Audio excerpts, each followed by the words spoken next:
How we doing, YouTube? Stevie here. Oh, weird angle today. It is Saturday. I'll turn that a little bit, maybe. Or turn me a little bit. It is Saturday, the, I don't know what it is. 15th or 16th or something like that. Oh, here at the farm auction. Waiting for some fence posts to sell. That's what I'm in the market for today. It's only about 3 miles from my house, so I hate to miss an auction that's so close to my house. I've been here twice. Been here early, got my number, went home, put some clothes on the line, threw another load in the wash, come back. I thought they'd be closer than they were. And then I ended up going back because I got time to go back and flop that laundry around. So I put another load out on the line, and then I got all the bed clothes. Do people call them bed clothes anymore? Sheets and everything off of the out of the truck. Got them washing. I went to Peterbilt early this morning, and Gary Portage, actually. And I had to get a new one. This is a very bad design, and everybody uses it. It's not a Peterbilt problem. It's a industry-wide problem, I think, because it's about the third one I've bought in my lifetime, or I don't know how to run them. You know those weirdo caps that you do your power steering fluid? I had to go buy one of them. It gets where they just turn, you know, but they won't turn out. That's a vented cap, so that's kind of why it's a weird design. But I got just the littlest power steering leak, and to be honest with you, I can't exactly figure out where it's coming from. I don't know if it's coming from where a line goes into that big gearbox, or if it's I'm not sure. I mean, it's not big enough to be wet. It's just big enough to make dirt stick to where your steering from their steering wheel goes into that big box that has that arm on there. I forget what they call that thing. I need to get that looked at. And then I got a price on some brakes. I got to get new brakes on that truck here in the next couple. It doesn't have to be done right away, but it needs to be done sooner than later. It won't go all summer. And that was all new brakes and drums all the way around. That truck still has 650,000 miles on them. I don't know if those are the original drums or not, but I got a price on new ones. $2,100 for new brakes. That isn't installed. That's just for all of them. There's an old Dodge 1-ton single cab 2-wheel drive. Now you want to talk about a truck that is stuck every single place it goes. That truck gets stuck if it just sees that it rained. That's a unique old truck. You don't see them a lot anymore. Single cab 2-wheel drive.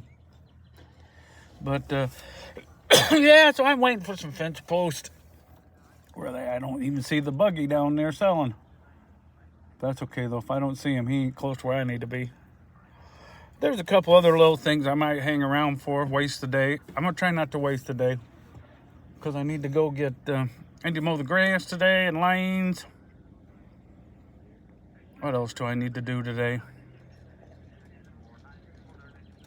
Something. I'm not sure what the something is. There's always stuff. I worked on the hopper bottom yesterday. I did get a little work done on that. May have found another one to buy. I'm not exactly sure on that front. I need to go look at it. It's in Illinois. I think it's down by Springfield. I have to look and see where it was again. But it's got all the vibrators and everything on it. I think it had 6. 6 will really make that stuff come out. Sometimes that stuff, especially if it's a little bit wet, doesn't like to come out of the truck. And you got to tap on the sides, and you don't want to tap on the sides because then that puts dents in your hopper, and which makes it even worse to make them come out. You want it smooth, not dimpled. But I need to go look at that this week, later in the week. I got 3 loads set up for this week, not very good ones, so I may end up canceling them. Not the one Monday. I got one to do Monday, and probably not the one Tuesday, because I don't like to cancel stuff that early. But then I might try to get something that runs a little bit long for later in the week, because the plan is the goal is 2 weeks to be on hopper. Because I talked to the one of my main sources for hopper freight. They're an end user. I don't say they're an end user. They're an exporter or a shipper of it. But they also brokerage. Rather than going through broker, I can go right through them. And the DeLong company. They're over there in Joliet. And a lot of this distiller grain and bean meal and stuff goes on containers. Well, you load it up out of the ethanol plants and the bean plant and run it over there to Joliet, where they dump it into a big hopper and then put it in containers. They got all set up to put in containers. And Joliet's right in the middle of all those container yards, so they have easy access to containers. And I called her on Friday, because I was about to pull the trigger on a dry van, but I really didn't want to. So I said, I better call her and ask first before I do that. Because I wasn't seeing a lot on the load board, on the bulk load board. Bulk is a good load board for hopper bottom freight and dump freight. There's some pneumatic, and there's liquid on there as well, tanker work. And but a lot of these loads aren't coming up on the board. Just like the regular boards, you know, if a broker's got a carrier that hauls that lane for them all the time, rather than post it, they'll call that carrier they're already set up with, and, you know, hey, you got a truck here, you got time to do this or that. So a lot of this stuff doesn't go on the board. And although bulk is a very good load board for that kind of work, especially if you're going someplace where you don't have a lot of contacts or something like that. Anywho, so I called her and asked her what it looked like she was going to have next month for June. And I'm not sure, I may have just lost my speaker. And she said that she should have plenty for me to have 2 a day.